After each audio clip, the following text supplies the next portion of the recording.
에서 이 1,000억 원대 기획부동산 사기가 있었는데 이 스토리가 상당히 눈에 띄고 어떻게 뭐 이 표현이 맞는지는 모르겠습니다만 재밌는 스토리가 좀 있습니다. 이게 고수익을 노린 텔레마케터 모집을 시작으로 해서 사건이 시작이 됐죠. 뭐 우리 가끔 요즘은 저는 서울 쪽에서는 자주 못 봤는데 전산대 같은 데 보면 뭐 고수익 꿀 알바다, 집에서 일할 수 있고 뭐 한 달에 뭐 100만 원, 200만 원 보상할 수 있다, 뭐 경력도 따지지 않는다 이런 식의 전단들이 가끔 있지 않습니까?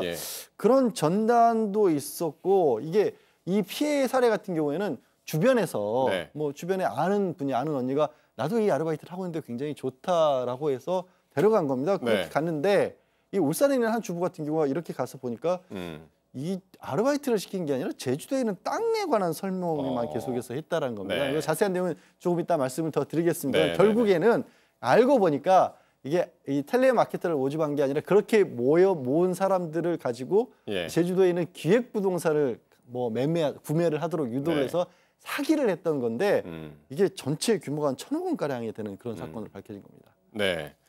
어쨌든 우리가 쉽게 볼 수 있는 그 고수익 텔레마케터 전단지 그냥 코웃음 치면서 넘기는 뭐 보통 이제 그렇게 하는 전단지인데 결국에는 가서 듣고 보니까 혹해서 이제 하여튼 그 사건에 연루되는 이 사건이 것이었습니다. 좀 그 기획부동산 뭐 많이 들어보셨지 않습니까? 그 중에 특이한 게 저도 기획부동산 피해자 중에 한 명입니다만은 저도 제주도 땅이었고 저는 한 30년 됐는데 판사 때 당했습니다. 아이고. 판사가 당할 정도니 뭐 일반인들은 그렇게 당할 가능성이 많은데요. 이 사건은 그보다 또 더 특이한 게 저는 그래도 땅이라도 있어요. 그 중에 지분을 이제 땅을 분할해서 준 게 아니고 그 중에 몇 분의 몇 주는 건 그런 사기는 아니고 뭐라 그래요? 제가 어리석어 쏘았는데 이거는 아예 땅 자체가 이 거래라든가 개발이 안 되는 땅이고 곶자왈 지역이었죠. 곶자왈이라는 게 그 제주도 말로 고시, 숲풀 뭐 이런 거고 자왈이 자갈, 돌 이런 뜻입니다. 그러니까 그건 보전 지역이에요. 자연 보전 지역. 그래서 아예 개발도 안 되고 거래도 안 되는 땅인데 상식적으로 전혀 불가능한 개발이 불가능한 곳이죠. 이게 투자하겠다는 사람들 제주도 데려다 놓고 딴 땅을 보여준 게 평평한 개발이 가능한 땅처럼.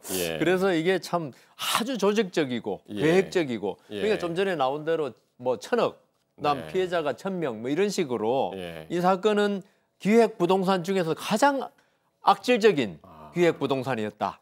그런 생각이 듭니다. 구체적으로 어떤 방법을 썼길래 이게 가서 당했을까요? 그러니까 텔레마케팅을 하긴 했어요. 무슨 말씀이냐면 자기 아는 사람들, 지인들, 친지연들에게 이런 식으로 끌어들여라라고 사실 처음에는 이분들도 피해자로 피해자로서 했는데 나중에는 피해자가 가해자로 뒤바뀌었는데 응대 매뉴얼들을 딱 책상에 붙여놨다고 합니다. 어떤 식으로 매뉴얼을 하냐면 일단 자기 소개도 하고 뭐 학교나 고향이라는 식으로 이 유대관계를 형성을 하는 거죠. 그러면서 이 회사라고 하는 데가 정말 좋은 회사다. 주로 울산 지역에서 벌어졌거든요. 울산 지역에서 하는 회사인데 국책성만 맡고 있다라고 하면서 점점 그 고객이라고 해야 될까, 피해자라고 해야 될까 이런 사람들하고 얘기를 나누면서 좀 친숙해지는 단계를 거친 다음에 그 다음에 과연 이 사람이 진짜 땅에 관심이 있을 것이냐, 아니면 돈은 얼마가 있느냐 이런 부분을 알아본 다음에 기존에 뭐 적금을 하고 있다는 거, 펀드에 투자하고 있다 이런 사람들에게는 그거 하지 말고 우리 땅을 봐라. 우리 땅이 훨씬 낫다. 그러면서 마지막에 제일 좋은 거 우리가 잡아주겠다. 이렇게 하는 매뉴얼을 만들어 놓고 했다는 거죠. 저렇게 한다면 현장 답사까지 시켜줬다고 합니다. 그러니까 현장 답사 가서 자기 눈으로 봤으면 땅을 본 거죠. 다른 땅을. 그러니까 곶자왈 뭐 지금 기획부동산 사기 친 땅이 아니고 다른 개발 잘 될 만한 땅을 보여준 거죠. 다른 땅을. 근데 아까 지금 우리 양 변호사님 말씀하신 이게 친숙 단계란 거 있죠. 이게 기획부동산 당하는 분들이 많은 분들이 친밀감에서 당하거든요. 저도 아까 그 기획부동산에 그랬지 않습니까? 우리 어머니 친구 아들이에요. 저하고 아주 친했어요. 그 친구가 말하고 그러니까 저는 뭐 믿을 수밖에 없었죠. 그래서 이 기획부동산 피해자들이 상당한 가족관계, 친척관계가 많이 있습니다. 저기 이제 현장 답사 가면요, 갔던 분들의 얘기는 그런 겁니다. 가면 실제 서울에 있는 유명 건설회사하고 계약서 비슷한 거 나중에 보면 양해각서 수준이 아무것도 아니었지만 또 실제 개발할 수 있는 것처럼 벌채할 수 있는 계획서 같은 것도 그럴듯하게 보여주고 나서 그 다음부터는 아주 정말 뭐 제주도 특산물로 대접을 하고 또 돈을 쓰는 사람들에게 또 특별 대우를 해주고 안 한 사람은 직접 모집을 했던 텔레마케터를 옆자리에 붙여서 거의 정말 걸판지다고 해야 될까요? 술을 드시게 만들어서 사실상 뭐 물어보지도 못하고 그럼 뭐 집원이라도 좀 정확히 알려달라고 해도 그것도 안 알려주고 그냥 이번에 98만 원에 한 평당 사면 2년 뒤면은 135만 원 생긴다 이렇게 해서 피해를 입으신 분들이 얘기하시는 게 그런 거예요. 나중에 계약서 쓰고 집에 돌아오는 비행기 타는데 그때까지 술도 안 깨 있었더라. 라는 식의 얘기를 할 정도로 그야말로 정신 못 차리게 해놓고 뒤통수를 친 겁니다. 저도 그 기획부동산 사고 나서 사기 전후에 그 후배한테 식사도 대접받고 잘 받았어요. 나중에 알고 보니 제 돈으로 제가 대접받은 거였습니다. 예. 마지막으로요. 피해자 입장에서 이거 절대 접근하면 안 되는 뭐 지금 같은 경우는 이제 텔레마케터 전단지 같은 거 말이죠.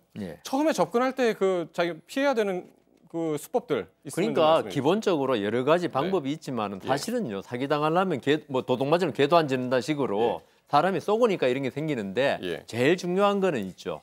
현장을 확인하고 그다음 현장을 확인하더라도 그걸로 끝나는 게 토지 소유자를 확인하고 제일 중요한 거는 각종 그 땅이 속해 있는 지방자치단체, 그러니까 군청이라도 가서 땅의 개발 여부를 확인해야 됩니다.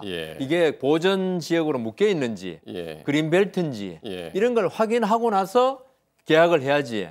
말만 듣고 이런 현장에 가보지도 않고 하면 거의 뭐 10중 8구 당할 수밖에 없다. 그러니까 지금 쭉 이런 스토리 듣고 변호사님 얘기 듣고 해보니까 그러니까 직접 자기 눈으로 보는 것을 믿는다라는 그거를 이용해서 사기꾼들이 사기를 저지른 것 같습니다. 문서도 그렇고 현장 답사도 그러니까 그렇고 될 수 있으면 그런 의미에서 모르는 땅은 그 투자하는 게 아니다. 저는 그런 말씀 드리고 싶습니다. 알겠습니다.